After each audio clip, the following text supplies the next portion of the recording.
The following live broadcast is rated ESV-PG. Parental guidance is suggested. Severe subject matter may be discussed. Hello, everybody. Millions upon millions of people around the world are afflicted with something that most of us do not know of, understand, or have even really heard or studied until we've seen it ourselves or we've experienced it ourselves, and that is autism. Autism is something that affects so many people and the people around them as well. What's it like to raise an autistic child? What's it like to be an autistic person in today's world? Is it something? Can you have a normal life? Can you do everything that everybody else does? We're going to discuss that and more with our panels and the people that work with them on a daily basis, and some of them who are their family members or themselves on this show. Are you everybody over there ready? We're going to have fun? Yeah. All right, let's do this. All right, let's do this.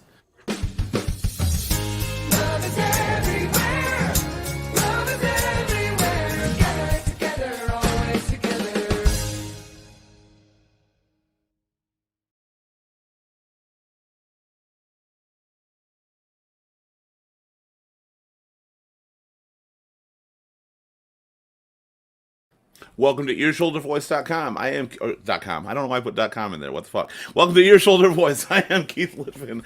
I was just looking at my website and updating that right now. Welcome to our show this Wednesday. This is going to be a topic show for everybody right now. We're going to be talking about, as you heard from the intro, the autistic fight. How does raising an autistic child or being an autistic person affect one's life? How does one move forward? Or how does you? Because I couldn't type when I wrote that. Anyway, we've got a lot of panelists on here going to be discussing it, but don't forget, this show, ESV, is all about you. Ear, shoulder, voice, we want to hear what you want to say, so don't forget you can chat live with us on Facebook, Twitch, Twitter, and YouTube right live during the broadcast. We'll respond to everything you have to say. Don't forget to like, share, follow, and subscribe to Ear, Shoulder, Voice on Facebook, Twitch, Instagram, LinkedIn, YouTube, and Twitter. We're on all that, so you can be updated with all our live shows, or go to our website. You can also call into a show by going to earshouldervoice.com/join. You can do that by audio or video. We look forward to hearing from you. But aside from just hearing from you, we love to hear from our panel, and our show cannot exist without them, so let's bring them in.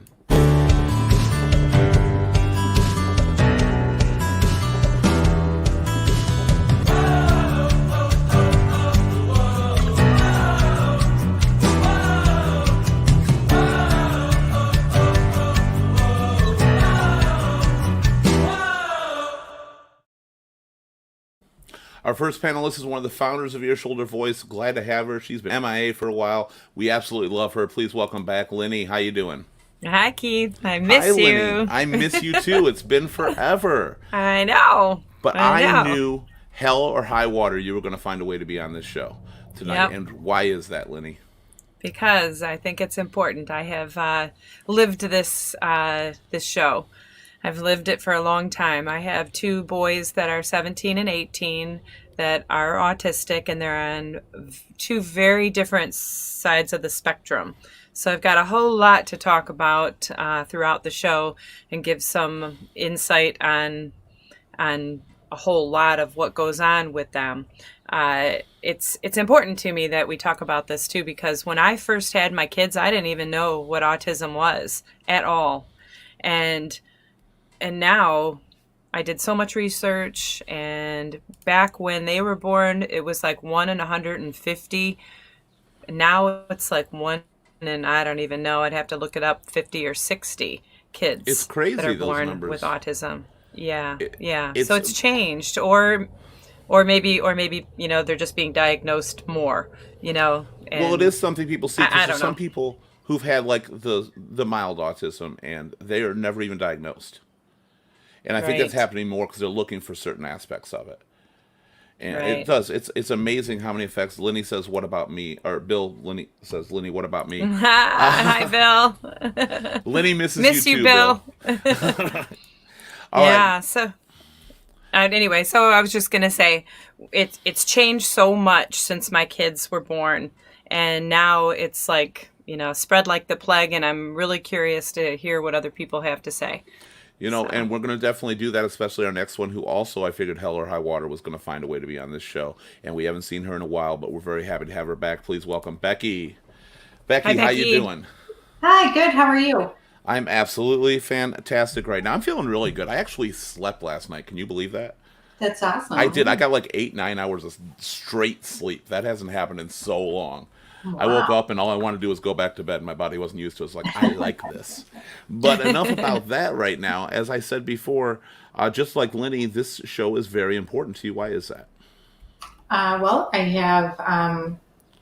have two sons actually, a stepson who's 18 and my son who's 12, that are both autistic. Again, just like with Lynn, two totally different ends of the spectrum, and with the big age gap, it's they're going through things completely different, and but it's important to me because people need to be aware of what it is. They need to learn about what it is, because there's so many times where people are looked at or looked down upon because of certain quirks or maybe, mannerisms or things that they do. And it's actually something that they can't help, but people don't know that because they don't know enough about autism to understand Right. that they can't help it.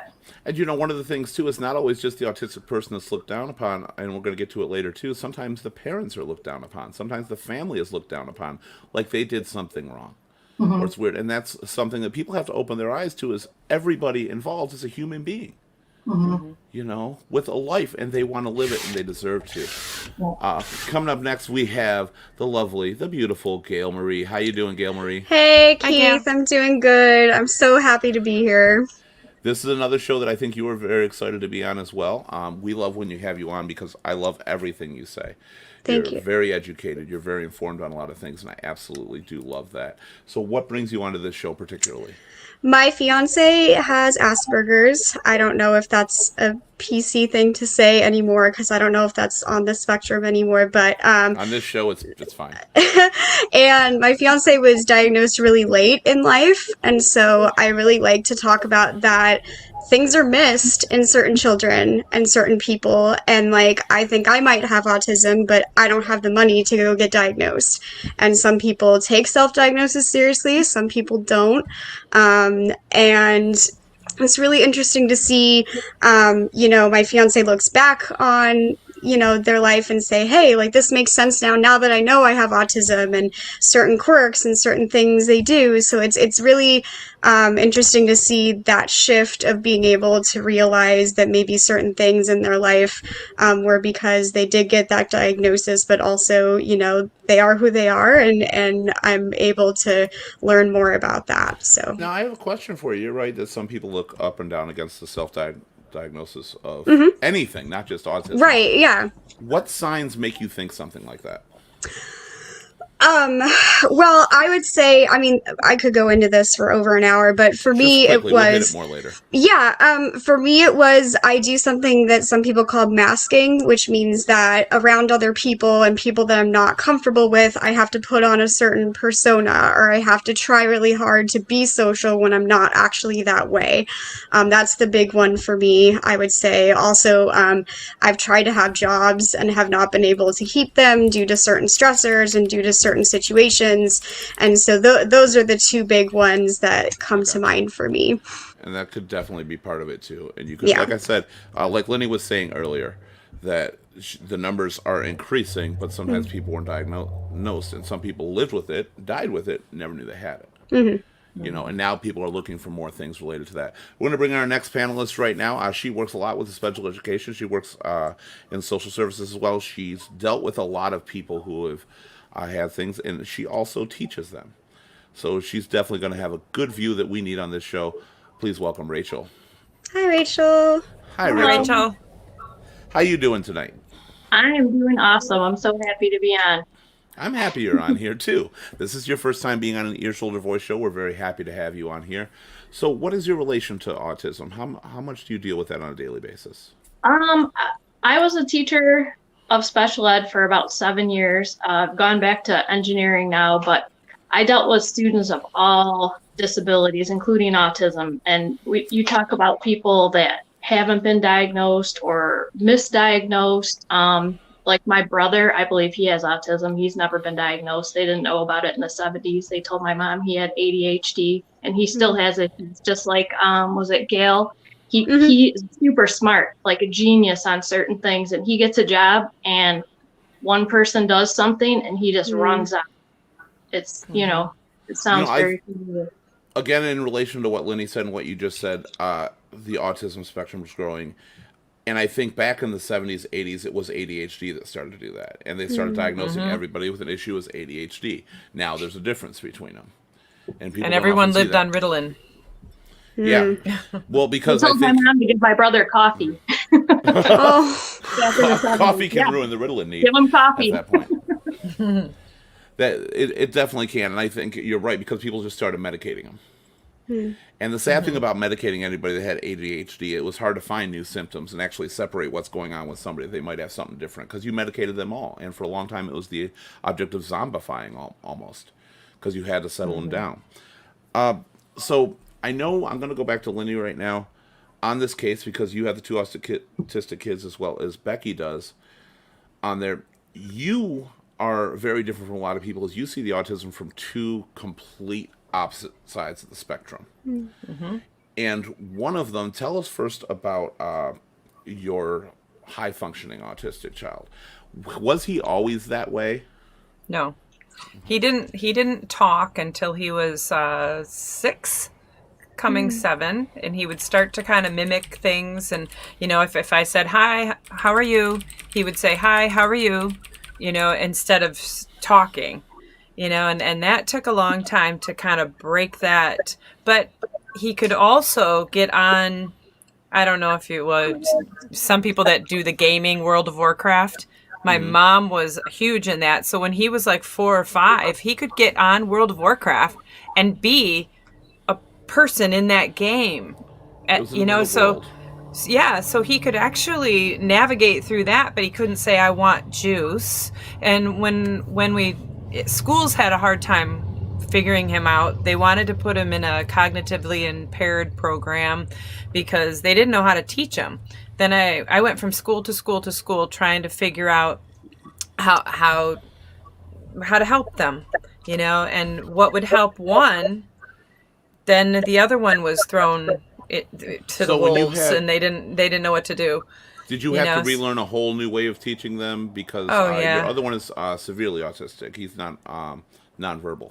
Right. Is that what it is? Yeah. I mean, he can say some things, but I want to. If he wants to go swimming, means I want to take a shower. Right.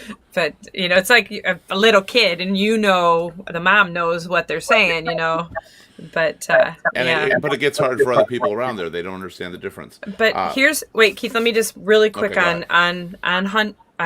Shouldn't say his name, but on my oldest one, he went from them wanting to throw him in a cognitively impaired with a whole bunch of kids that had behavioral problems, and I said no, that I want to find a teacher that can actually figure out how to teach him. Don't just throw him in because you don't know how to do it. And now he actually is going to graduate high school with an all-A student, going to go to college. He's incredibly smart. He's really, really, really socially has a hard time, but he's breaking out of that shell too. So don't give up is what I say. Yeah. Do not give up, because it took him so much to get through each level of what he was going through. And that was tough too, because there was a whole lot of other stuff that went along with that, but don't give up on it. Before I bring our next panelist in, I want to ask, what were the ages of your kids again? Your two with autism?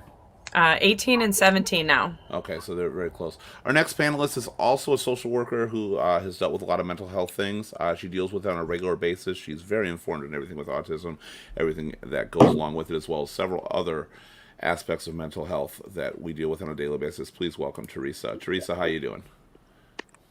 Hi, Teresa. Hi, I'm good. How are you? Absolutely fantastic.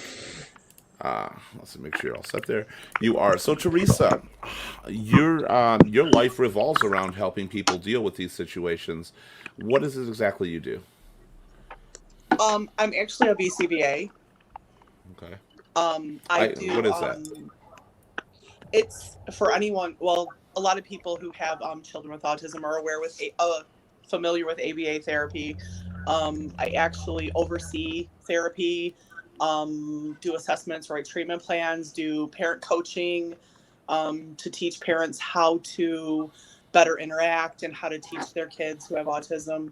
I've worked with from diagnosable at 18 months up to age 26 in various settings. But currently I work in a center where we do natural environment teaching, and it's early intervention. So right now I'm mostly working with 18 months to like 7 years old.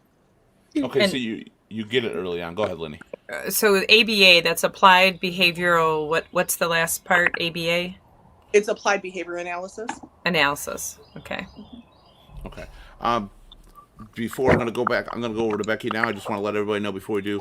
Feel free to chat live during the show right now. We're here for you. You have any questions, ask us on the panel. Any comments, please feel free to share them. That's what we're here for. We're here for us. We're here for you. We're here for the world if we can be. So don't be afraid to do so. Becky, how old are your kids with that suffer from autism? 18 and 12. Okay, so you've got a little wider gap than Lenny over there does on that. Are they? How would you classify them? Are they severe? Are they mild? Middle of the road? So my stepson, the 18-year-old, I'm not really, we kind of, it's like every other weekend kind of thing. So I'm not there with the day-to-day. I don't know a whole lot even about when he was younger and diagnosed and all of that. But for my 12-year-old, he was diagnosed at 38 months as severe. I mean, he would scream and he never slept, he never ate. They wanted to put a feeding tube. It was absolutely horrible. And through the ABA therapy and other therapies that we did with him, he's actually more high functioning now. So when he was diagnosed, he was 3 years old, but they said that he had the cognitive ability of less than 12 months old. Okay, so I've heard people say that when you're talking about their autistic children, I've talked to them. I don't deal a lot with the autism. I know people with autistic children. I've learned a little bit through that. I don't deal a lot. But I've heard people say who have autistic children say it doesn't matter. There's nothing I can do. There's nothing that can be done. To the people that deal with it on a regular basis, primarily Teresa and Rachel, that deal with a multitude of different people, is that true in cases? Is there some people that are just never going to improve? I would hate to think that's true. I mean, I've seen students go from, over maybe a 3-year period from not having any social skills to start learning social skills. So, I mean, if you think that's... I don't, but I a lot of the people I talk to, it's not like a new person. It's not like somebody or a new person diagnosed. They're not like under 10. They're growing into adulthood. They're like 18 to 20 years old now. And they feel there's going to be no sign for improvement. Is it something that can constantly improve, even at that point? I think it constantly improves. They're always learning. They don't have the innate ability to interact or communicate, but they can learn it. I've seen it. Okay. The more you work with them, the more they improve. What about what do you think on that, Teresa? What's your thoughts? I would agree. I first of all have never, in all the different aspects of mental health and education that I've worked in before being a BCBA, I've always kind of had the mindset that I don't think that anyone's hopeless. But also, especially in the field of ABA, I've seen so much improvement, even with older people, that I couldn't ever say that that it would be a hopeless kind of a situation. I will say my experience, the parents that I've worked with, when they get a diagnosis of autism, they feel hopeless.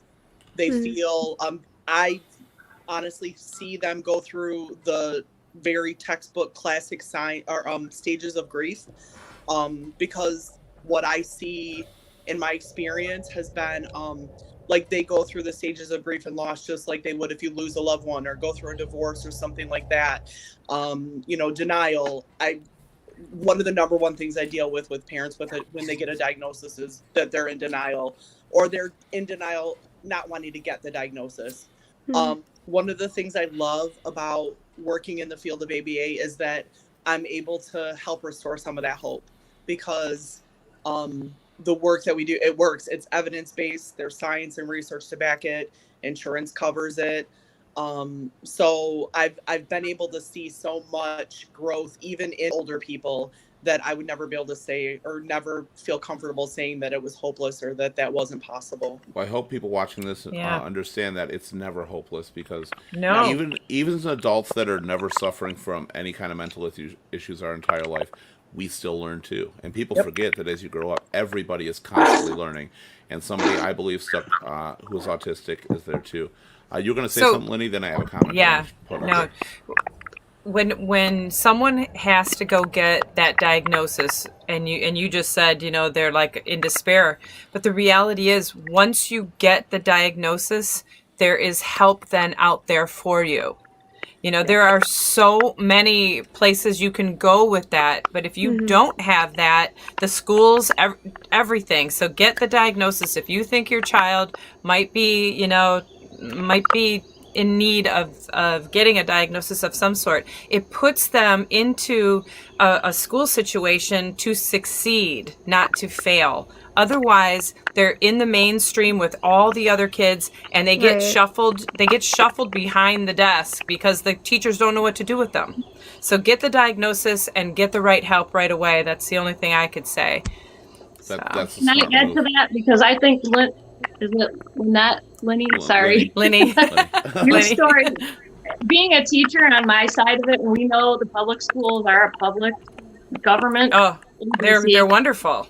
There's so many parents that don't understand their rights and what they can get for their child, because a lot of times, I mean, the schools are wonderful. I'm not saying they're all bad, but a lot of times it comes down to money. And if they give you certain Yeah. services, that's Right. less money for them. So just parents being aware of what their rights are and what their child is entitled to with the school. Get an advocate if you don't know what your rights are. You can Right. sit in that meeting with all the teachers with an advocate if you don't know, and push for what is right for your child.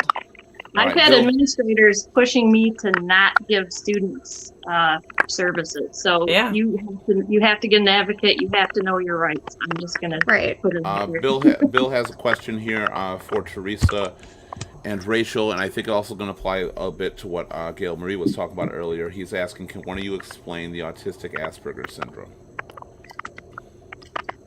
High level autism. Yeah, basically. I'm not an expert, so I can't give an actual definition, and I might be wrong about this, but I think currently there's just autism, that Asperger's is not, is Even no there longer anymore. a part of the, because they're just saying that autism is a wide spectrum, which it is. So it usually means that, you know, they can function in certain aspects, but then certain aspects are very rough for them. So they could have a special interest, which is part of autism in general, but they could be really good in that one area. And then with social skills or with things that might be hard for them, it's like they're, they can't function in that area sometimes. Gail Marie, at the start of this, you said you didn't know if the Asperger's thing was politically a correct thing to say. We lost Teresa for a minute. Why is that? What do you say in turn for it? Because he was asking about autistic Asperger's syndrome, so I'm figuring out why Right. that's not correct. So, I was being dramatic when I said not politically correct, but it's not a part of the diagnosis manual that people use to say. I'm trying to think of how to say it. Sorry.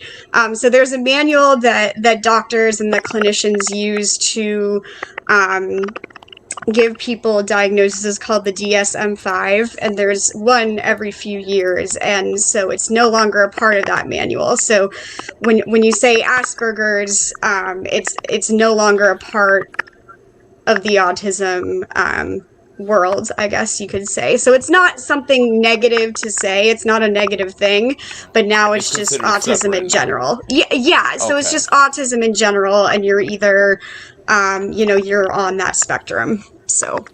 Okay, Teresa, when you're working with people dealing with this all the time, obviously. Say, what was that? Teresa? Oh. You're quiet. I think you're I was breaking just up a little bit. clarification to that too. Okay, go ahead. Hello. That's what I was looking for. Yeah, go ahead, Teresa. Is this better? So Yeah. Okay. So Can you hear me now? I'm sorry. Okay. Yeah, you're I quiet, but can we give can some hear you. clarification to that. The DSM-5 is actually what, okay. The DSM-5 is actually what they use for a lot of insurance-based things. Like those are the codes we use for billing. So in order to streamline it, they actually put it, I believe, under the same code of just autism spectrum. So a lot of people who've been diagnosed will use that Asperger's title, but it is definitely not. It's just all autism spectrum disorder now. Okay, so that's why it's separate on there. When you all got your the diagnosis for the people in your family, for the other three members of the panel who Yeah. are dealing with it, was there a separation in the different types of autism? Did they misdiagnose them with anything else first? Mine, no, they were both ASD, and then at one point they wanted to take my oldest one and put him cognitively impaired, and I'm like, he's not cognitively impaired, and so and as for schools, I changed schools. Oh my goodness, 4 different times, because one school would be good for one of them but not good for the other, and it had to do with which county I was in and the resources that they had, so that my boys could actually both be taught as what they needed, and that was hard, because they wanted to put one into a cognitively impaired program or into the mainstream, and that wasn't going to work for them, and then the other one was always, he was easy to diagnose, he was easy to be in the ASD department.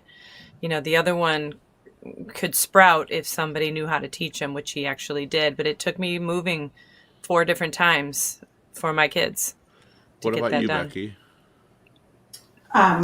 What was the original question? When your children were diagnosed, were they misdiagnosed? What was the original diagnosis? Do they end up separating it? Like you said, now Asperger's is a totally separate thing from autism. So my stepson was diagnosed as Asperger's initially. When I think Tom said he was like 2 or 3. So that was like 15 years ago. And now obviously it has changed. But then he was actually treated in the schools so they could mainstream him. He was treated with medication just to get him through the day. So he never had any of the therapies and things like that he actually maybe could have helped. Brendan was immediately diagnosed autism, and I also had issues with the schools. They wanted to put him in a life skills class. The speech therapist there told me that they were teaching him sign language because they said that they could not teach him to talk. So, and now, and very similar. It's so funny how our stories are so similar, but he was 6, almost 7 when he started to actually talk. But I pulled him out and homeschooled him from the time he was in kindergarten. So he went through the early learning program for 2 years, and then I pulled him out and did homeschool. So. I got you. So you went through that too. Now, did you fight? Did you like My Child Doesn't Belong There as much? It's like, Yes. and Like how? How about now? How do you feel? Do you think that he's grown? Do you think they've gone way beyond what they ever said they would? Absolutely. Yeah. My son, Brendan, was supposed to be able to pick out, just point to half of the capital letters by the time he hit the 7th grade. He is in 5th grade right now, and he is reading full chapter books out loud. Like but I was able to one-on-one with him and learn how to teach him as he was learning, and the school districts, they don't have the resources to do that. The worst thing you can I do is hate give when up teachers hope. say that. When teachers say your student is limited to this, they can never do that. You can't put a limit on what your child can do. I've Right. seen miracles. Exactly. It drives me crazy. Yeah, it has. Seeing it. Now, before we get into the next next part of this. Bill says, "Nice, it's not a sausage fest tonight." Well, you're welcome, Bill. Yeah, we've had few females on the panel the last few weeks because everybody's been out or doing other things. So Bill's been very sad. However, Elena's here. Elena says she loves hearing Lenny and Becky talk about advocating for their kids. All kids are different and have different needs. You guys are great parents, and she's absolutely right. And I don't want to necessarily say because the way that Lenny and Becky are talking that makes them the great parents. It does make you great parents. But some parents just struggle consistently. Right. And it's not that they're bad parents. They just don't know because they weren't faced with it. And I don't know with you two at the start, did you feel any of the overwhelm? Can you deal with it? And we're trying to figure out how to face it before you've come to terms where you are now? Oh, yeah.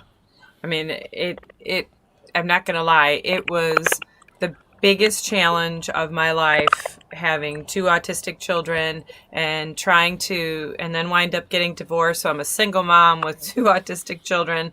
Everything became difficult. Trying to work was difficult because they were both in diapers and until they were like 10, and no childcare place would take them because you need to have a nurse on staff to be able to clean them.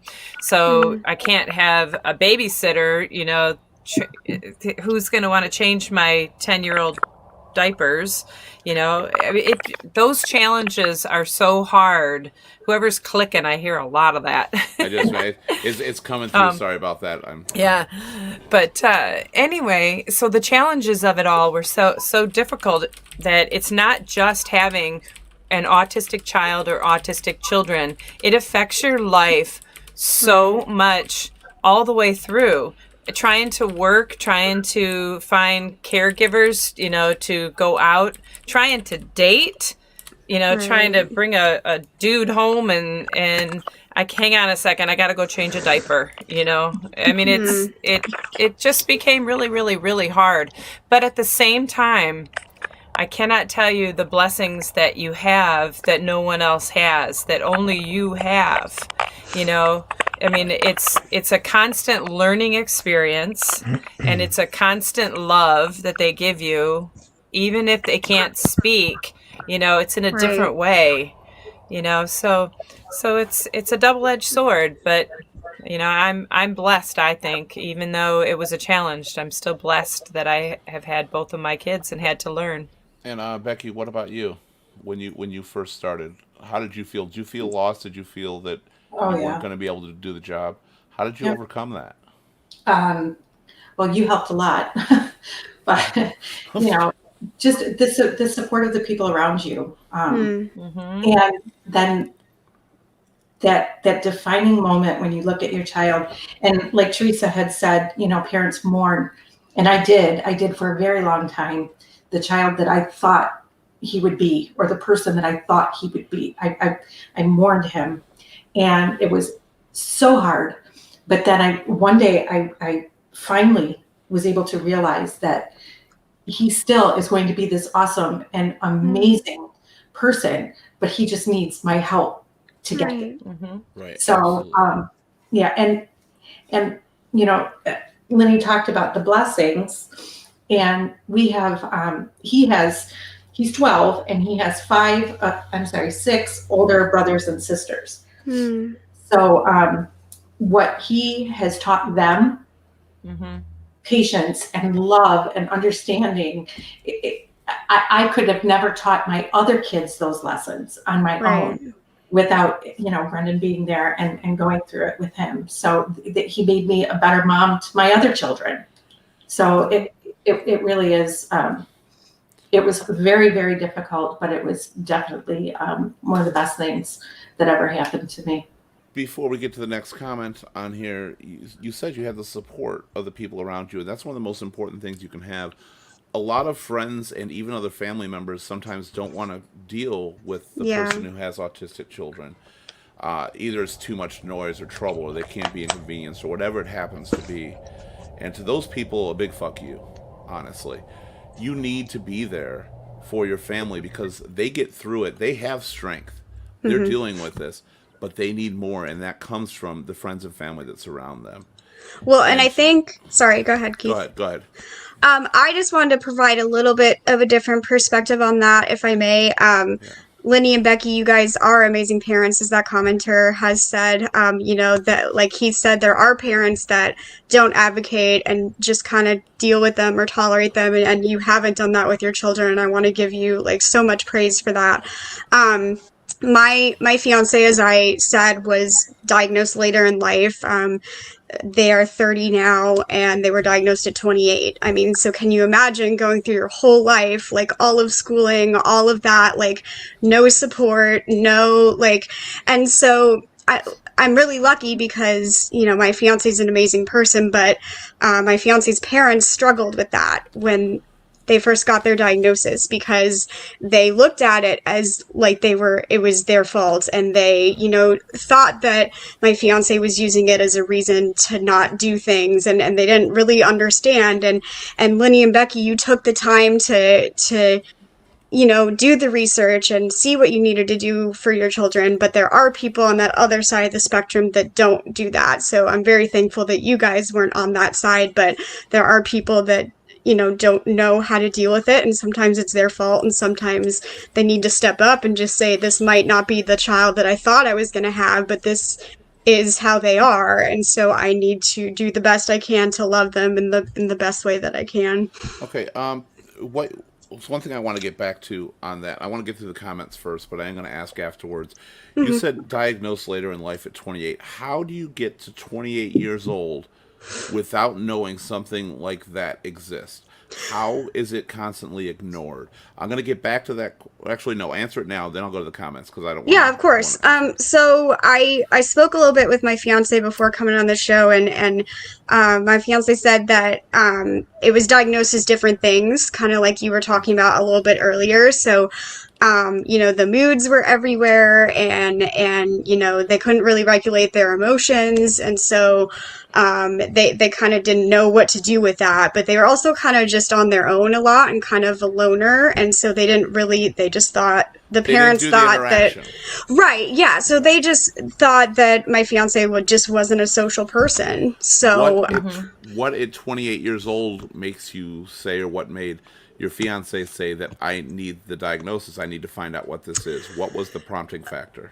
I don't remember the specific thing, but I think several things happened in their life where they wanted to get some help for it. And, at 28, they don't really need services. I don't think there's anything available for them being that late in life. I might be wrong, I'm not sure. But it was just more of a self-awareness of, this is what I have, and I can understand more about myself now.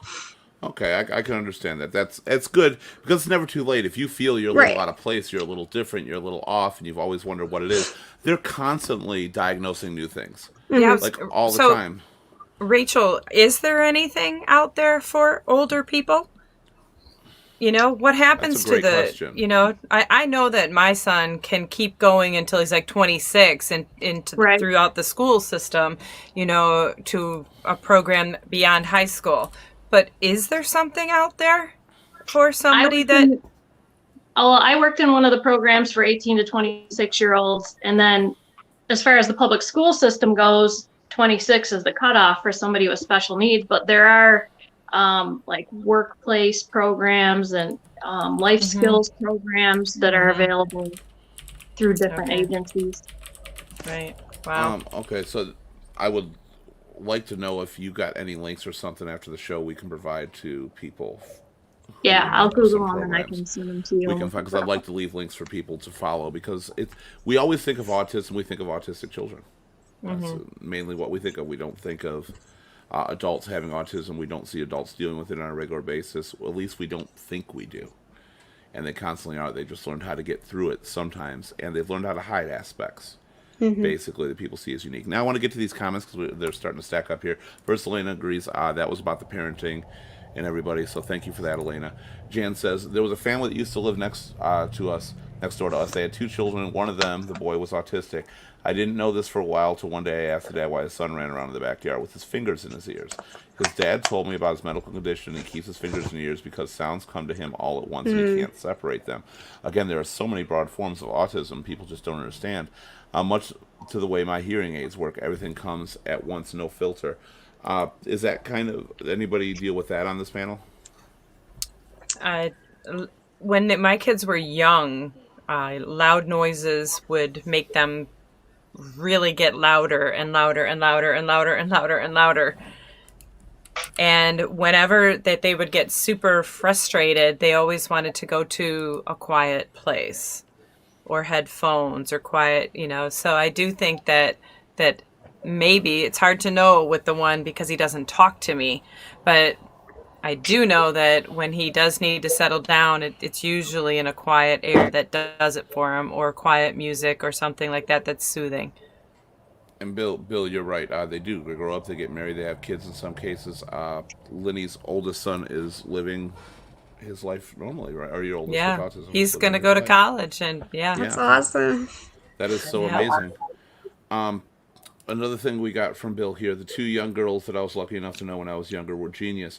One was a musical mathematical genius, and the other was mechanical reasoning. She was 5 and could solve Rubik's Cubes, and they're autistic. That's another thing that autistic, because I believe that autism has a lot to do with heightened senses, heightened intelligence, heightened abilities that come at a cost to them. We used to call them idiot savants. Yeah. I don't know if that's... I don't think there's anything wrong with that term, so if I'm offending anybody, I don't mean to. But idiot savants were so... they excelled in one field, in one aspect, but they were lacking in other basic things. And I think hearing is a sense that often happens with. And it's not that they're annoyed, it is so many sounds are so amplified, they're so loud, everything is coming at them at once. It's hard to distinguish. A simple breeze can cause them not to hear properly or overhear. Teresa's going to try to get back on here because she's got a lot of insight to this. I had a student that had he could tell you any address in the phone book and where it was at. His mom told me at 18 months old, the doctor would say, "Which way am I pointing?" And he would point and he'd say northwest. Wow. I mean, they do have, there's a certain thing, and my brother, like I said, undiagnosed at almost 50 now, but he was a genius with electronics. He would take a bunch of things, take them apart, and he, at like 7 or 8 years old, he actually made a radio and put the wires through the carpeting from my room to his room, just out of a bunch of junk and circuit boards. I mean, it's just very interesting. One of the most common misconceptions with autism in people is, first of all, because of the way they often act. People mistake them as being stupid. You know, that's what they think. They think they don't know. They think they're incapable of learning just because they can't vocalize. Now, Lenny, I've met your son, Luke. I'm sorry.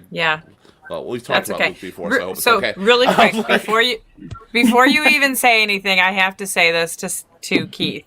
Keith is one of the most beautiful people out there because in order for me to be able to work, he drove all the way to Florida so that I could do my job for a week and watch my son and care for my mom and sister. But that's a pretty special person. So there you go. Aww. I had to just put that out there in the universe. He's so awesome. Because there's... I mean, I'm great. It's just hard to hear it sometimes. And Keith, if I could say a little bit more of that noise thing, there's something called misophonia, which is really similar, which is like, and I have that where like every single noise, like I have to wear headphones when I'm at Disney, like so it's, and we have to remember that, autism looks different in different people too. So not every single person, like I think I've heard the phrase, when you've met a person with autism, you've met a person with autism. That doesn't mean that it's the exact same in every single person. So.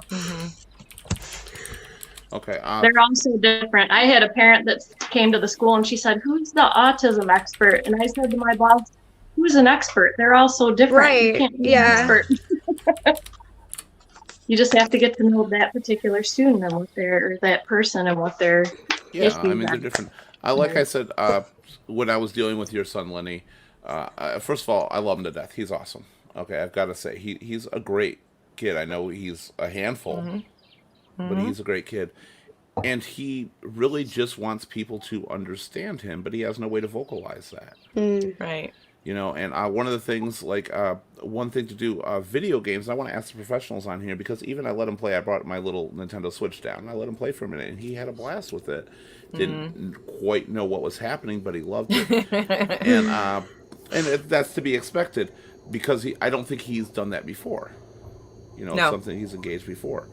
And things like that, what do you recommend to try to stimulate? I'm asking Teresa and Rachel on this.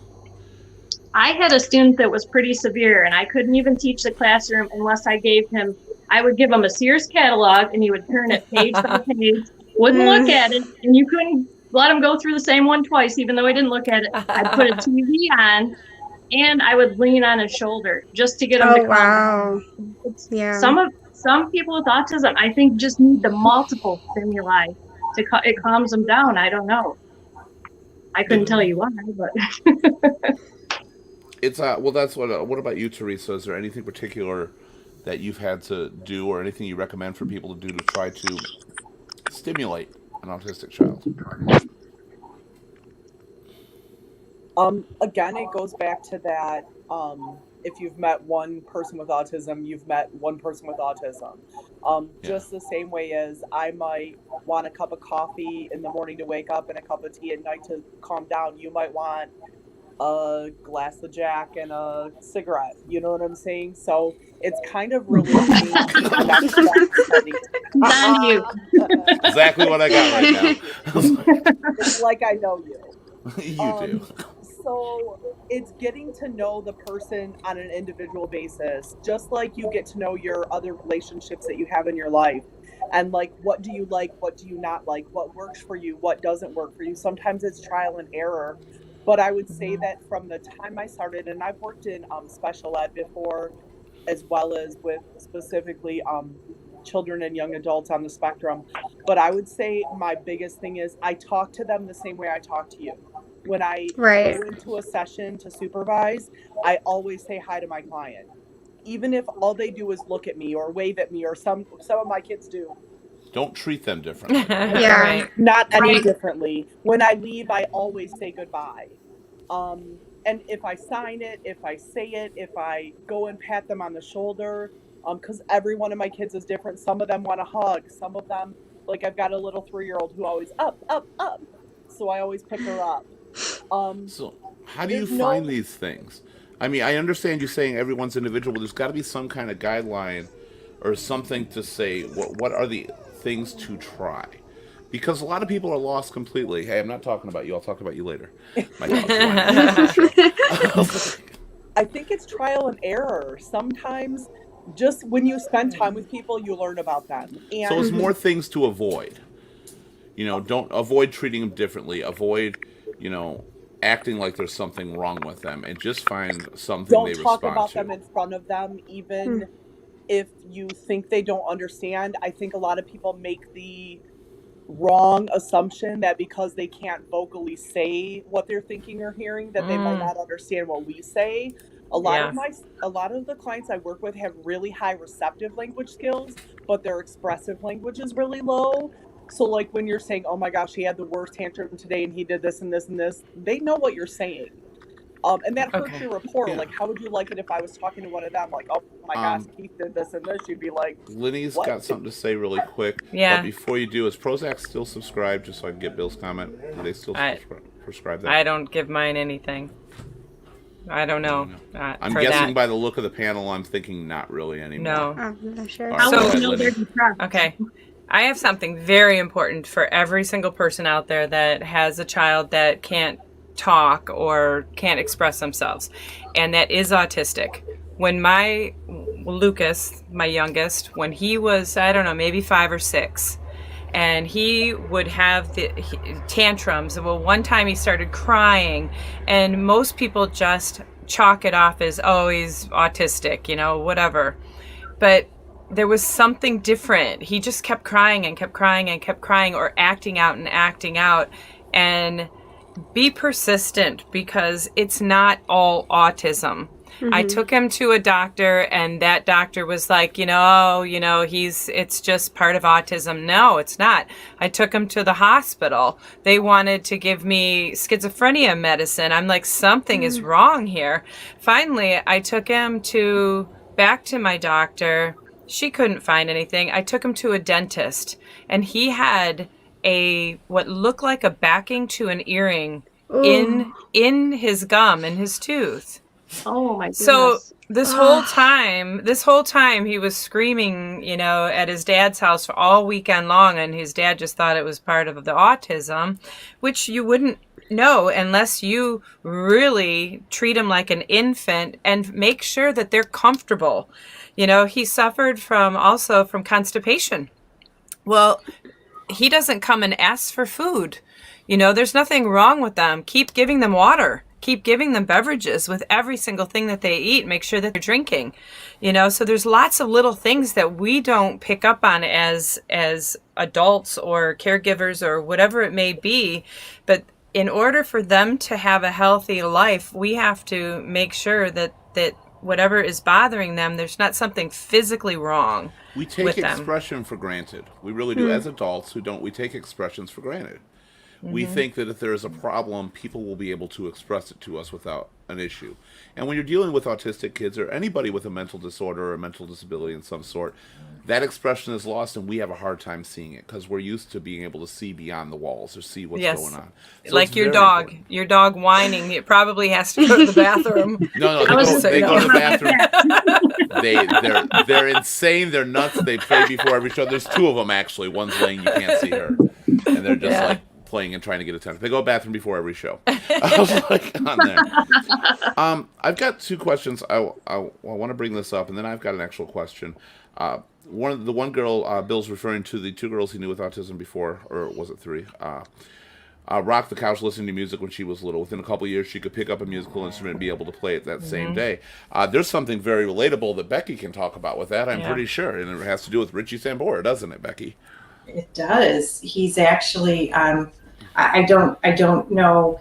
And I've listened to him since I was 10, and I can't pick up on it, but there is something with the way he tunes his guitar that my son can pick his guitar out of any guitar that's being played. I could play him 50 songs, and he can pick out every Richie song. Wow. And that was his first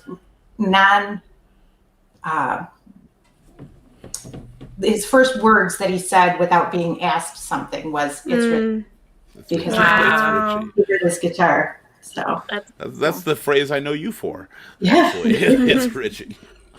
Right. The other thing, Bill's just mentioning it, and it's true, is The Good Doctor, and I haven't seen The Good Doctor. I've heard it's phenomenal. A really good show. That's I love that show. I really like the guy. I can't think of his name. Charlie and the Chocolate Factory, Bates Motel, and Good Doctor. I just can't think of his name all of a sudden. He's a really good actor, and it's a public somewhat picture of what it is. But I have a question for everybody on this panel, and I don't mean to sound weird with it. I've noticed everybody on the panel who's talking is referring to their autistic sons and stuff. I noticed that everybody here talking is pretty much women. So the two questions about that: how is autism more common in males?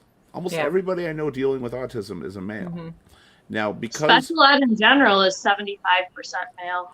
Yeah. Not autism. Well, yeah. And if I could say something about that, it's because a lot of the diagnostic criteria are geared towards males. So, like, autism is skipped in females a lot because it looks different in females. Like, again, I'm not a professional, but from what I've read and from what I've seen, like, girls are put to the side because, they could be autistic, but they could also be social, but that doesn't mean they're not autistic. So there's just a lot of different criteria, and it looks different in women than it does in men. But at the same time, being diagnosed, severe autism is something that doesn't need a lot of diagnosis.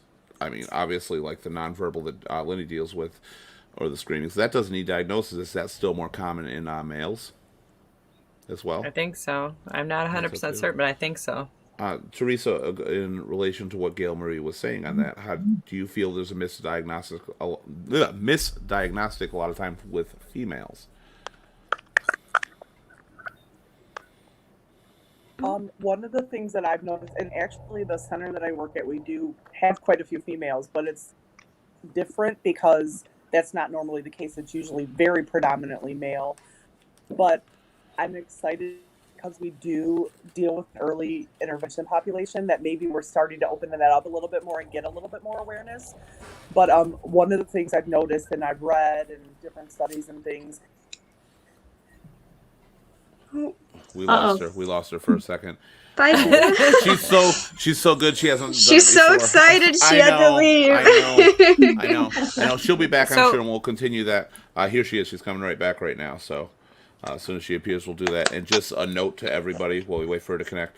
As the 2020 bill says, 83% male diagnosis with autism. Okay, go ahead. Continue, Teresa. Sorry about that.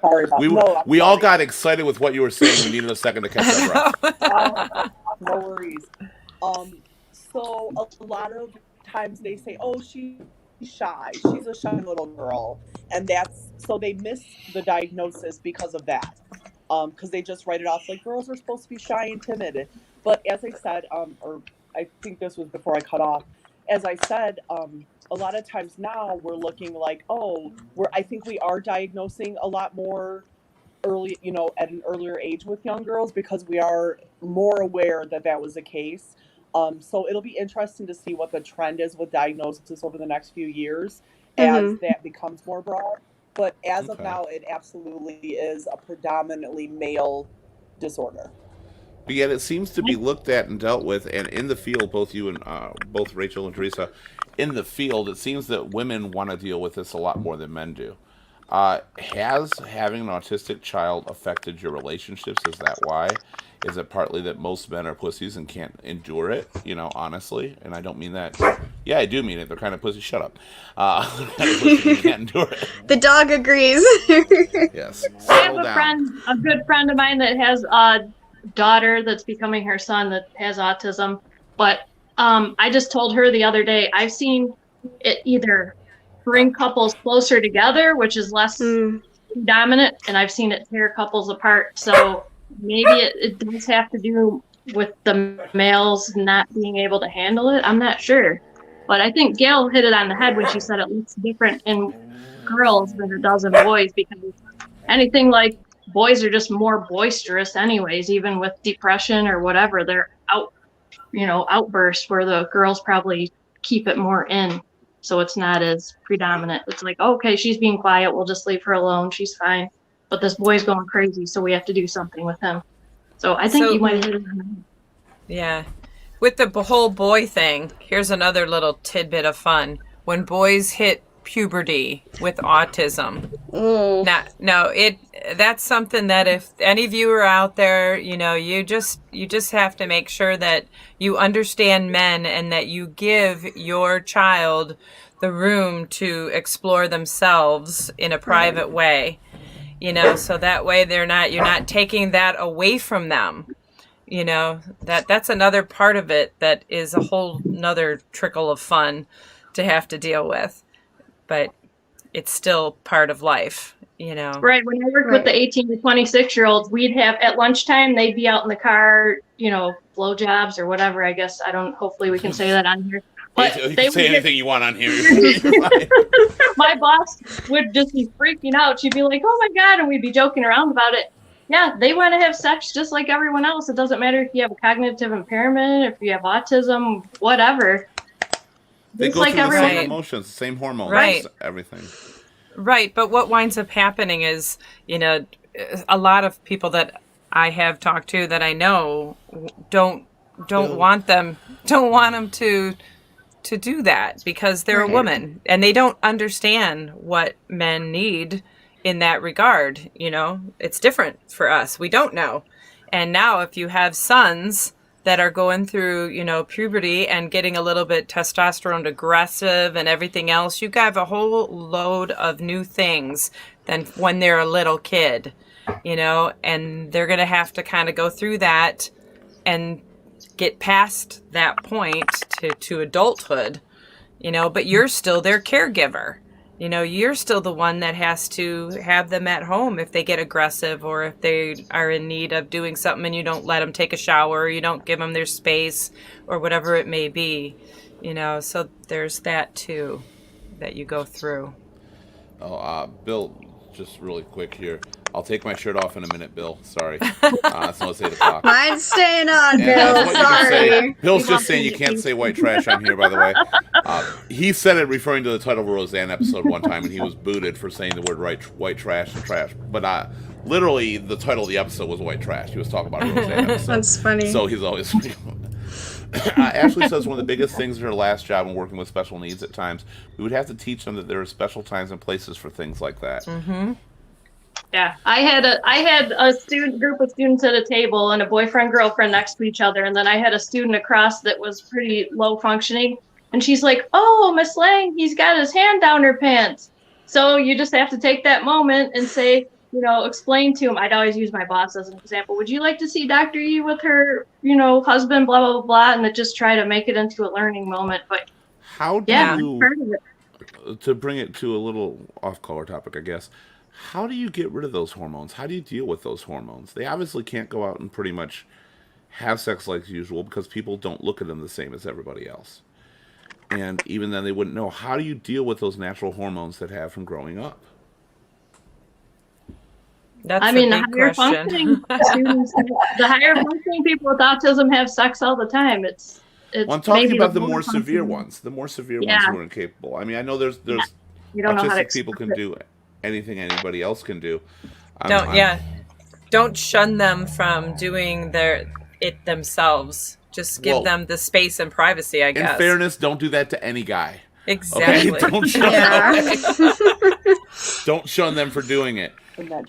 Actually, I'll ask that of Teresa because Teresa works a lot with them. If you heard the question, the hormones are normal. They come with the job of growing up, honestly. How do you curb those hormones? What do you do? I don't. You can't. Because if you try to repress it, they're going to do it somewhere else. Right. And they're going to do it where you don't want them to do it, is my experience. Mm-hmm. So when I coach parents who are like, oh, he's doing this, he's, he wants to do it here, he wants to do it there. What I usually do, I've used some book resources that I provide to parents. I kind of have experimented with a few different ones based on the child's age and different factors. But what I usually say is teach them where, teach them when it's appropriate. Social stories sometimes help with it's normal to do this, but we need to do it in private. And then I work with the parents like, okay, well, in your living situation, what works for you? Like, we have to find a way for him to be able to express himself because he's going to express himself, period. They're going to do it. So I always do that. The other thing too is actually I haven't done it yet, but there's a CEU about ABA and autism and sexual expression that I am looking into taking because I think it's something really important, not necessarily in early intervention, but in long-term care. It's definitely been something I've had to address, whether it was in the school or when I started doing ABA. So, but one of our shoulders commented. Teach them when it's appropriate. Yeah, teach them when it's appropriate. I agree with that. One of our shoulders comments, it says sex is a form of communication. It makes sense that people have a hard time communicating or using a universal language, which it is. Bill, in turn, says if sex is a form of communication, he's communicated with a lot of women. Thank you, Bill. God, Making my night better. You probably want to teach them about safe sex. You probably want to teach them about safe sex too, because I've had students get pregnant and have kids and things. So that's kind of an important thing to think about. And we got to teach Bill about safe sex too, because we don't want him we definitely need to teach Bill about safe sex. Yes, we need to have that conversation. Gabe says a special needs child definitely forces parenting into a teamwork mode lifestyle. Relationships that thrive know it takes a village, and that sometimes your partner needs a break. That's one of the things I was coming back to when I was asking how your significant others have reacted when you've had them. Well, I wound up divorced. Was it due to that? It's hard to it's hard to say because when they were young, he's a lot younger than me, and I had already had a child before my two, so I kind of already knew what taking care of a child was like. And then you throw taking care of two right off together, within a year apart. and they're both special needs, took all of my time and effort toward them, and it took my time away from him. And you know what I'm saying? So it's hard enough when you have kids that aren't special needs, to give your partner what they need as well. But I was so focused on helping my two kids become part of the world, that maybe I didn't pay enough attention to him, and that ultimately paid the price of our marriage. So I don't know. What about you, Becky? Well, so it almost destroyed us. We came real close to being done, but it was just something we weren't willing to do at that point. And thankfully we didn't, because we're in a place now that, I could only have hoped to have been in, but it was the same thing where, he needed things and I couldn't give it to him because I was so in, it was all consuming. It was 24 hours a day, 7 days a week. We didn't have babysitters. We didn't have, family that was able to help. We didn't have anybody. It was all on me. And, it was hard for him to understand that, because he would get up in the morning and go off to the office and be at the office, and, if he needed to work late, and then he would come home and just see he would just see me exhausted and not really, completely understand why. So it was definitely hard. It definitely played on us, but it took us a lot of work. It was a lot of work to get through it. You said at the start, I think you said it's a split family, right? Yeah. Your kids. Okay, What about the original father? What about him? I mean, did the autism play an effect on that? He's not the father of Tom's, the father of the autistic boys. Okay. Yeah, Okay, no, I wasn't sure. No, he's irrelevant. Bill put a spoiler for The Good Doctor if you want to watch. I'm not putting it up on screen because that might be a spoiler. Yeah. And everybody's on the show, so they're not watching it right now, Bill. Or actually, wasn't it on yesterday or something? I don't know when it's on exactly. It's For a great Sundays. show. I really Yeah, like that show. Gail It is Marie, really good. Yeah. Did you mention something? Did you say you had a brother that was autistic too? No, it's just my fiance. I don't have anyone It's just else your in my fiance. family. Okay, I thought you had said a brother for a minute. Because I was curious what it's like growing up autistic. I don't know if any of your kids or your fiance has talked about growing up in that atmosphere with your friends. So the friends, you said that they treated him kind of like a loner, right? Yeah. Yes, me, my yeah. brother was like, Oh, it was you. Okay. Okay. yeah, my brother was always very different. He didn't have friends. He didn't know, and then he would get with me and my friends and not know how to interact. And my mom kind of gave him special attention because he was different. So, I mean, it was rough but maybe it was good because I had to grow up and take care of myself more because he got a lot of the attention. So I think it can be tough for the other kids, just in that sense that you have to grow up faster than you should and take care of yourself and not get as much attention because you don't require as much attention. And I can't even imagine having a child. It was hard enough raising my two kids, and they don't have special needs. So you guys are like my heroes. I just, and it's a never-ending job with parents anyway. But if your student, your kids have special needs, it's really never-ending because they're never going to be independent. With parenting, it's never ending, but you have ways to find breaks and get away from it and stuff. And when you're dealing with somebody who is autistic, especially, is it highly autistic, not severely? Probably been saying that wrong. It does take more of your time, and there is no way to get away. There is no escape. There's nothing you can do without including them or, taking a night off and having the babysitter watch them, because they require special care that is much harder to find. It is that's the hardest part of all. When they're little, it's not as hard because you can get a kid babysitter, a 15-year-old can come over, but the bathroom issues that I had was very difficult. But as they get older, they still, well, the one doesn't, but the other one still needs some eyeballs on him just in case, he wanders off or, he doesn't. It's hard to find a person to be able to come and do that for you when it's an adult that might be aggressive, or that might be, have bathroom issues, that might just things that people really don't want to be there to help you with. So that's a hard part. To help as well. But I don't Yeah, think a lot and of they're you, okay. were these Just really- services around for you, Lenny? Yes, let me just tell you. Okay, so the respite and CLS is Community Living Services.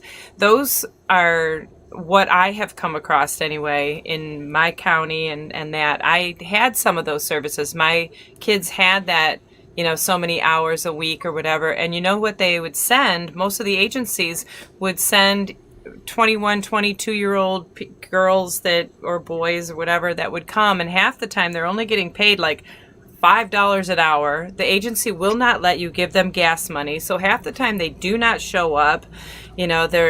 It's not easy to get them to come and do it. And respite is to give you a break, and if they're not, showing up when you plan something, you can't really use it. And CLS is to give whatever your child is in need of learning, like laundry or dressing or maybe making a meal. They're supposed to be doing those things. On the most part, what I have found is that they would come and they would just kind of sit there and babysit, or they don't show up at all.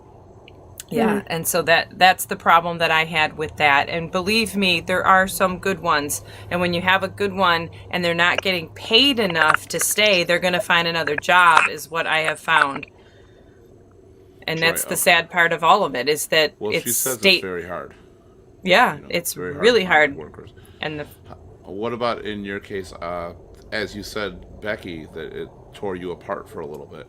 It was really hard, a lot to put back together. During that whole thing, did any of these services, did you have a hard time finding a way to even deal with your marriage, dealing with the autistic children?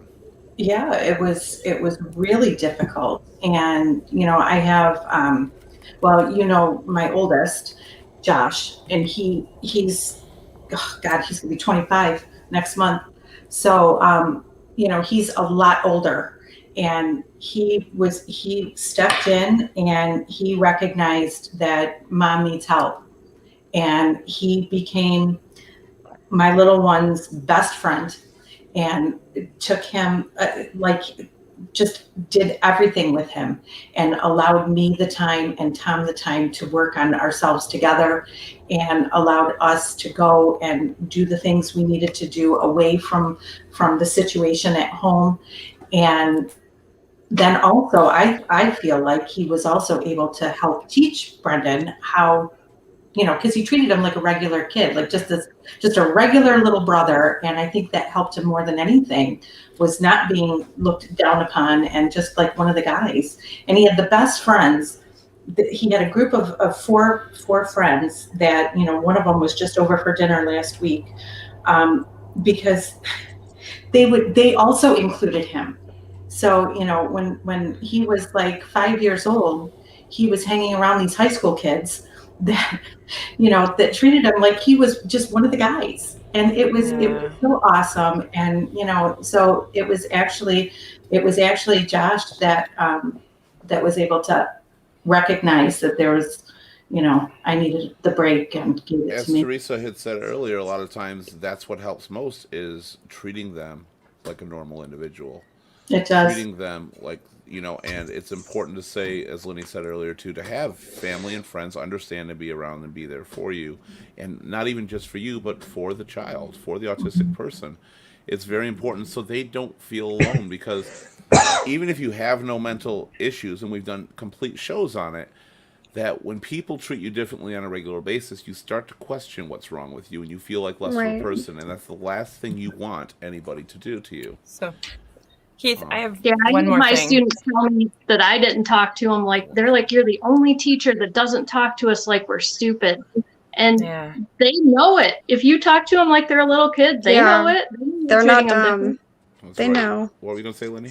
So going back to the respite, because this is, again, if anybody's watching that might need something of this sort, the respite and the CLS. Okay, so in order to get those services, it's not that simple. Okay, people think that it's easy. You just go to the state and get it. I had to fill out so many forms to get this because I was going through $500 a month in diapers and wipes with my kids up until they were like 10 years old, and I was told to get them on Medicaid. Okay, well, I made more money than I could get on Medicaid, but it didn't matter because they were special needs that they can get on Medicaid. So I filled out every form, every doctor's thing, every school thing. I kept every IEP, everything. I sent it in and I was denied. And then I took it to a Social Security lawyer and they sent in the exact same thing and got accepted. So again, don't give up because keep doing it because there are services out there for you to be able to get the respite care, to get the CLS, to get diapers and wipes if needed, other things that you can get as well. There's family subsidy things for people that don't make a lot of money because it's hard to work when you can't work because you can't get anyone to watch your kids to work. It's just a double-edged sword. But I will say this. I have researched so much in the 18 years that I've had my kids, and if anyone needs any help, type in, let Keith know, and Just go I to will. our page and we'll I will address it. I will tell you everything that I have researched myself because I'm a research junkie. So I appreciate that. Okay, so we've discussed a lot of the struggles that everybody's been through, and that it is hard and it is difficult whether you're actually trying to help everybody out or you're living with that person, their family, they're your child, they're your partner, whatever it happens to be, your fiance. So tell me, at this point in your life, how terrible is it? How awful is it now? we're having 2 autistic children. Yeah, It's not at all. exactly. It's not at all. And there is someone out there, I have found an amazing person who absolutely loves my kids, and about helps me and again, everything I know. else. And yes, and I have amazing friends. But when you're in the moment, and it is when you're pulling your hair out, trying to figure stuff out, just know that there's people out there to help you. There's a Rachel, there's a Teresa, there's a Gail Marie, there's a Becky, there's me, there's Keith. There are people out there that truly will try to help, and don't give up. I also want to Yeah. remind people that we're openly talking about this. A lot of people don't openly talk about it, but they Right. have experience with it and they know about it. Put something out there. There's a lot of people besides us at Your Shoulder Voice or anybody else or panelists we have as guests that will be glad to help you through things. When you're quiet and when you don't say anything, people don't know things are wrong, and people Right. don't know you share things in common. This whole thing was created, this whole channel was created based off the need that you're not alone. And you're really not, and you often think you are. So definitely, like Lenny said, reach out there. Reach out to people. You'd be surprised who is there to help you. And if you can't find them either, we're always going to be here as well. So you can message us anytime on that. What about you, Becky? How terrible is your life? You know what? It's pretty good, actually. It's pretty good. That's detailed. I was like, no. It's hard to say. I want to tell the people out there that are struggling and feel like my life sucks and it's never going to get any better. You guys are testimony that it can get better, and it's not Right. always going to be like that. It won't always be that bad. No, and it's not It's a just roller you. coaster. And it's not just like, you. It's not just the parent. It's also the child. The Yeah. child is also going to learn to function. He's going to learn to do things, and he may always do things, or she may always do things a little bit differently. Yeah. But they're going to learn to get through and enjoy life. They can learn. I want to real fast share something. So I had an autism awareness ribbon on a magnet on the back of my car, and it had Brendan's name on it. And one day, after he had learned to read, he said, "Why is my name on your car?" And I said, "Well, it's because I'm trying to make people aware of autism, which is that's what you have. You have autism." And he said, "What is that? What is autism?" And I said, "Well, it's just something that, in your brain that makes you think differently and do things differently." And he said, "I don't do things differently. I do things the Brendan way." And then he just walked up into the other side. So you know what? If you don't treat them differently, they They he won't think doesn't they're even different. know. Yeah. That's Yeah. what I mean. He They're, just does it the Brendan way. You know, a lot of people that deal with any kind of mental health issue that maybe are not as smart as other people, it's not even mental health, they're just not as intelligent as other people, or they're dealing with autism and stuff like that. They don't know it until people treat them differently. Mm-hmm. And then it's not, oh, I've got something wrong with me. They can't figure out what's wrong with them.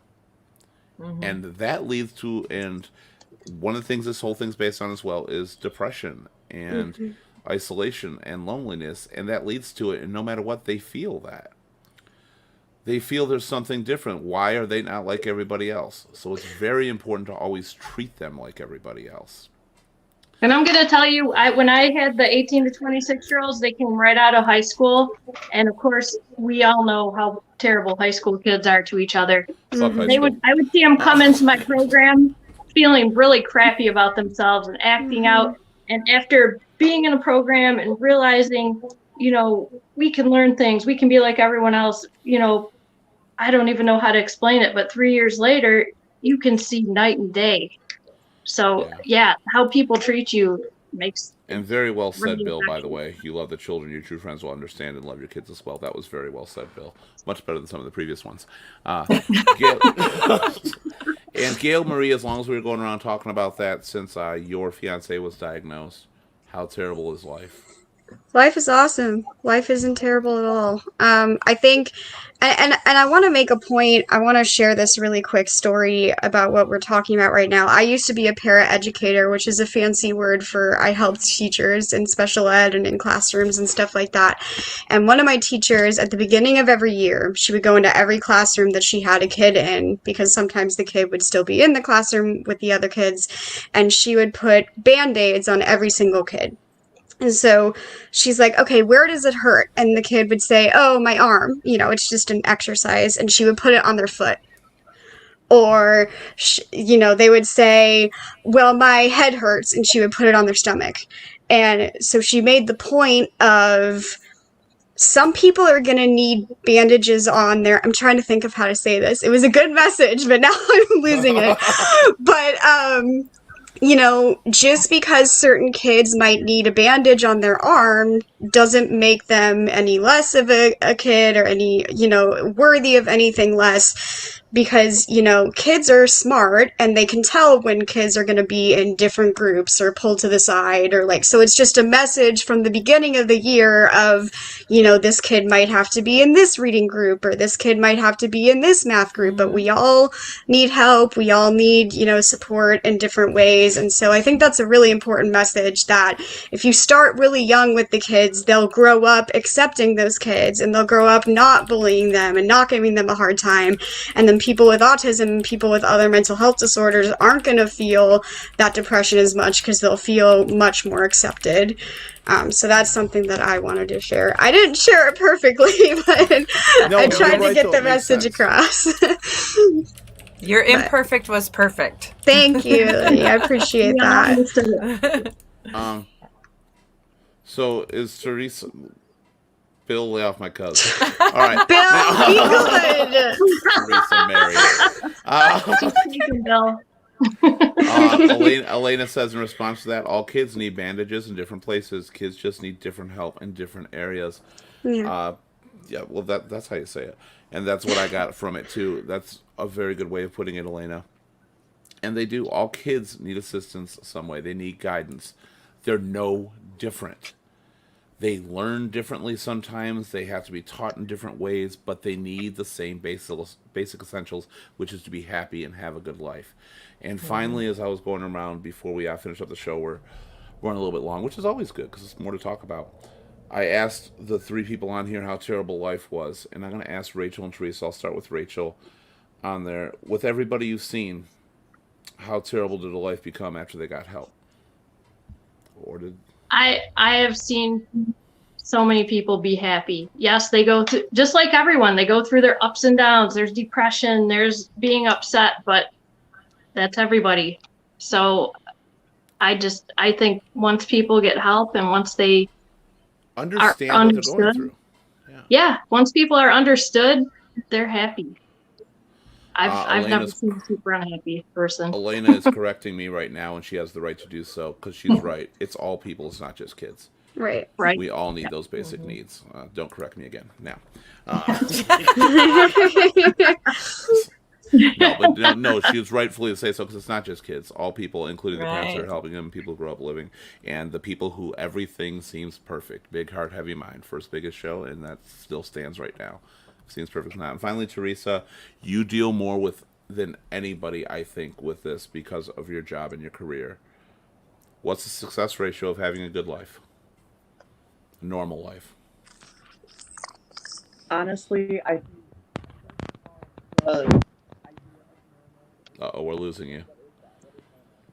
I'll fill it in for you. Oh. Success ratio is 100%. It all works perfect, no problem. Sorry. No, will you cut out for a minute? Go ahead. All right, go ahead, Teresa. I think we hear you now. What is normal though? Like, we all have to find our own normal. Right. Well, normal is not a But definition of how you're I supposed to be, but that you feel you're living the normal life. It doesn't have to be the same for everybody. It isn't the same for everybody. For sure. No, I do.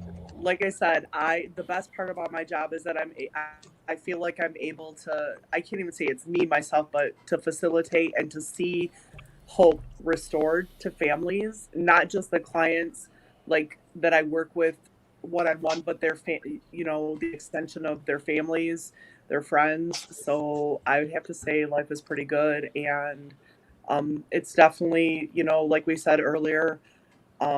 There's always hope. There's always ways to communicate, ways to learn. And so, I don't know. I think it's good. I would say so too. And Bill even asked, what do you consider normal? The thing is not what you consider a normal life, because my normal life is different from Lindy's normal life, which is different from Becky's and the Gail Marie's and then Rachel's and then Teresa's. All our normal lives are different. But when you're faced with these obstacles, you feel like you're not going to have a normal life. I don't care who you are. And that's the term meaning. So you have to learn. And how many people on here, by the way, Elena, no, you do not always correct me. No, always correct me if I do. So how many people have seen failures in this situation when the parent tried and just wanted to learn? Does it actually exist if you put forth the effort? I think as long as you care about your kid and you try, you're never failing. 100%. Yeah. So don't be I afraid. agree. Don't be afraid at all. It's very important to just learn to do things differently. Everything we do in life, we learn to do differently at some point.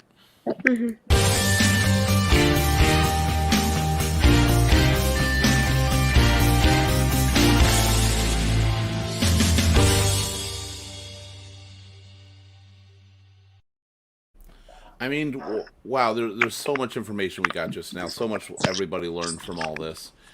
And it's very important. I want to bring up one more comment, because what I'm about to say right now, that Bill says, I love all these ladies on here talking about this, put it out there.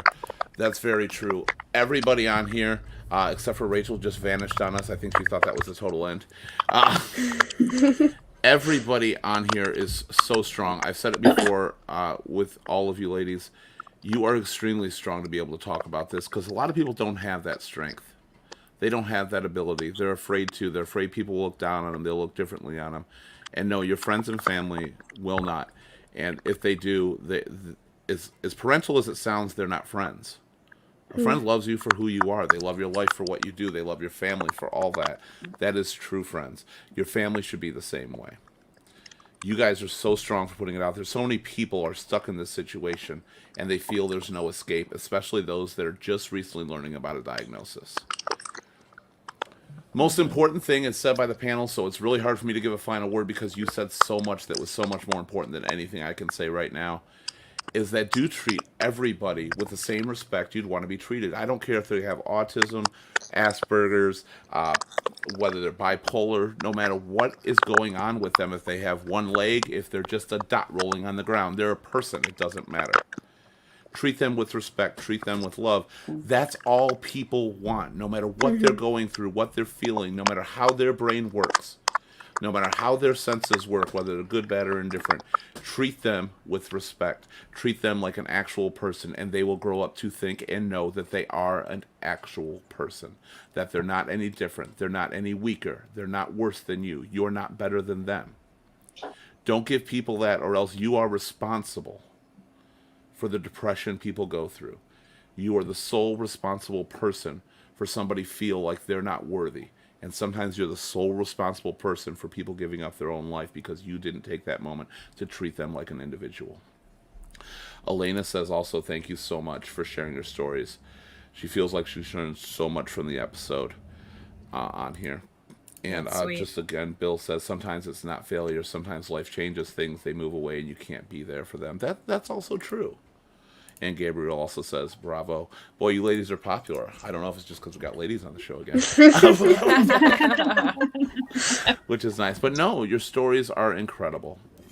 Ooh. I just want to remind everybody out there that there's always somebody there.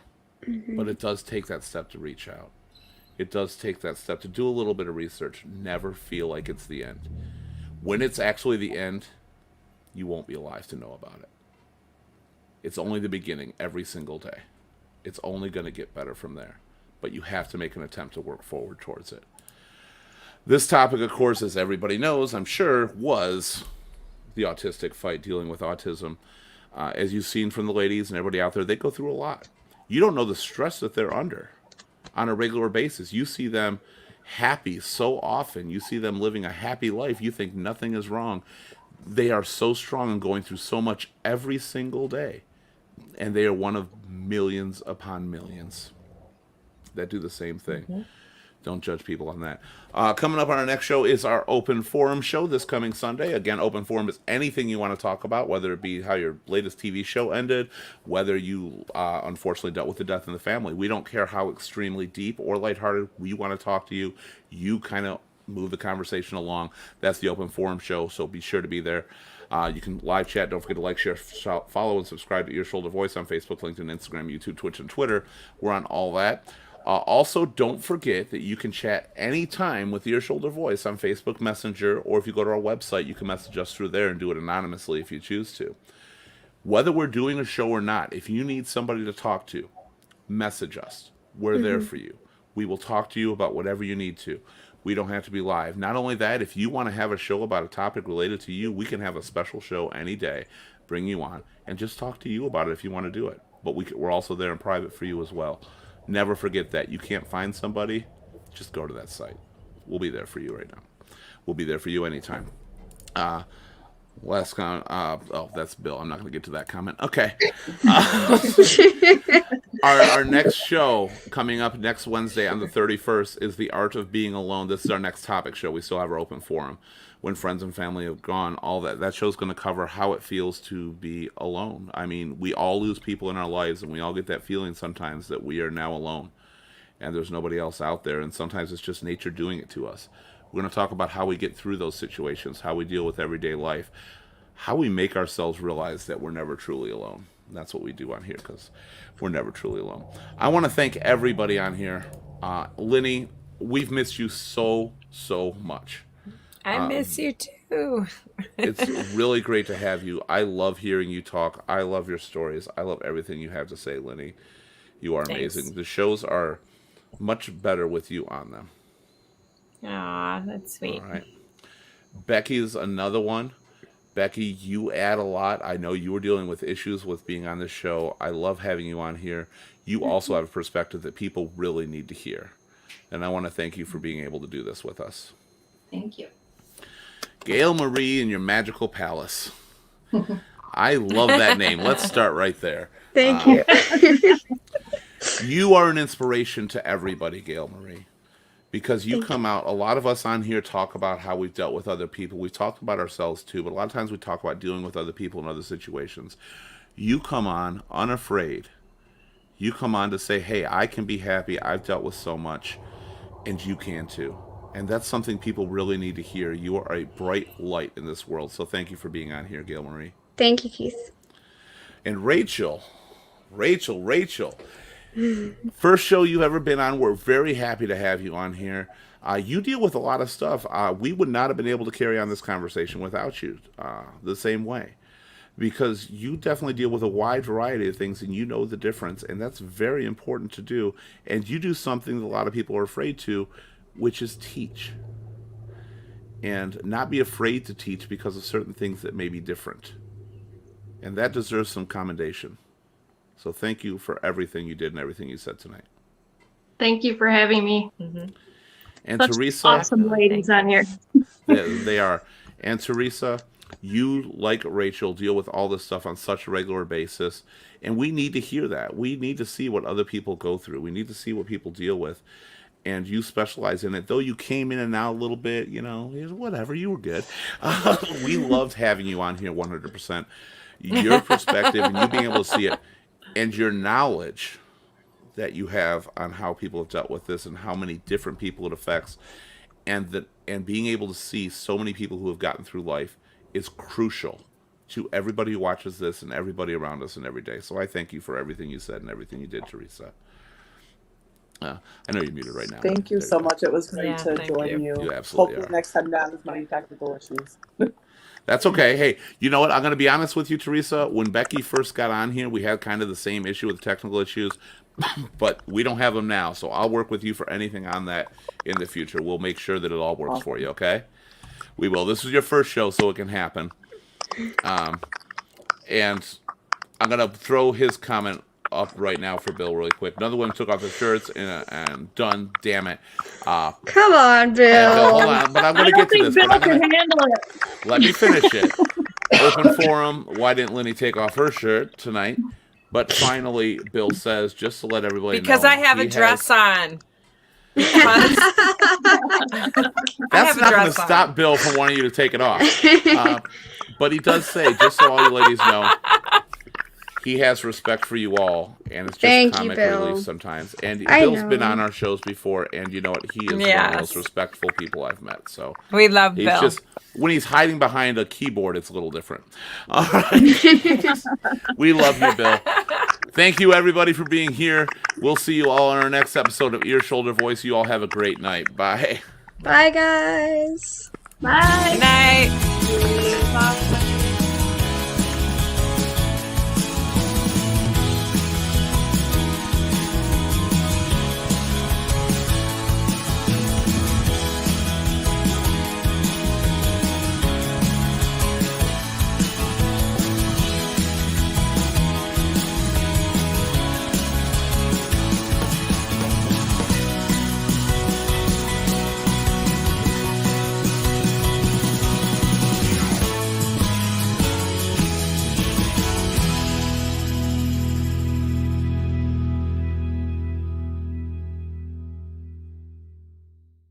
Hey guys, Keith Litvin here for Ear, Shoulder, Voice. While you're here, why don't you like, share, subscribe, and follow so you can be notified of all our new broadcasts that we're bringing to you live every week and live chat during the show. You can also head on over to www.earshouldervoice.com, find out more information, suggest topics you'd like to see our panel discuss, and even apply to be a guest panelist yourself. That was great. That was such a good show.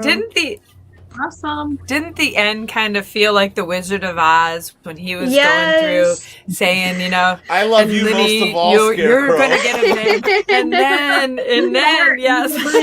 You know what? You've been off for a long time, and I have not heard the words Wizard of Oz since you came back on the show. So I'm glad.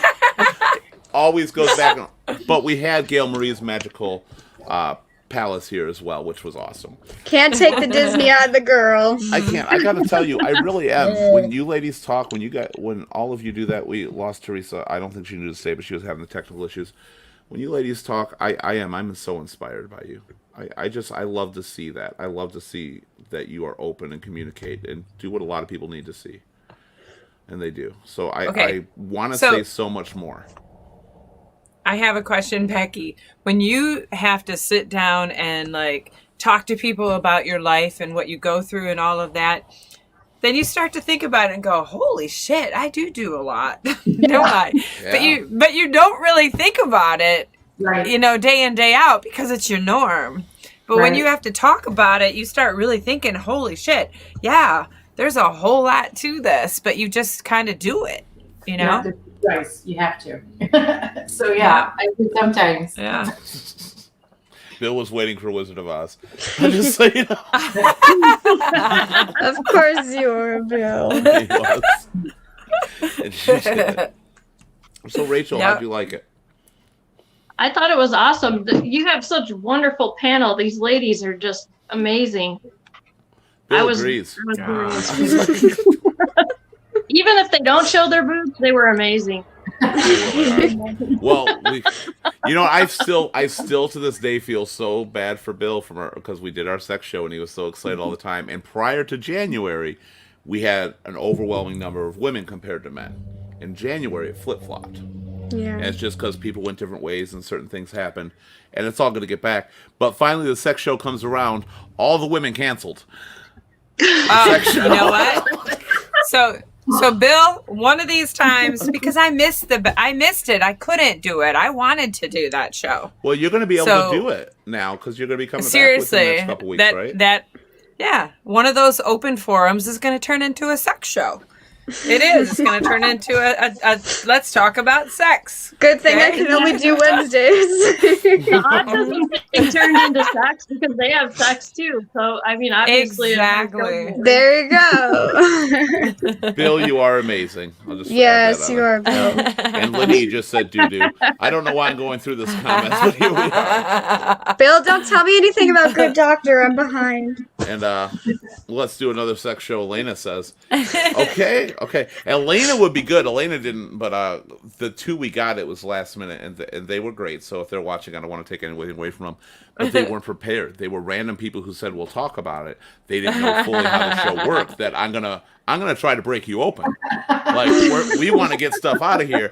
So when I was bringing up some topics, it was like, no, not me. No. Yeah.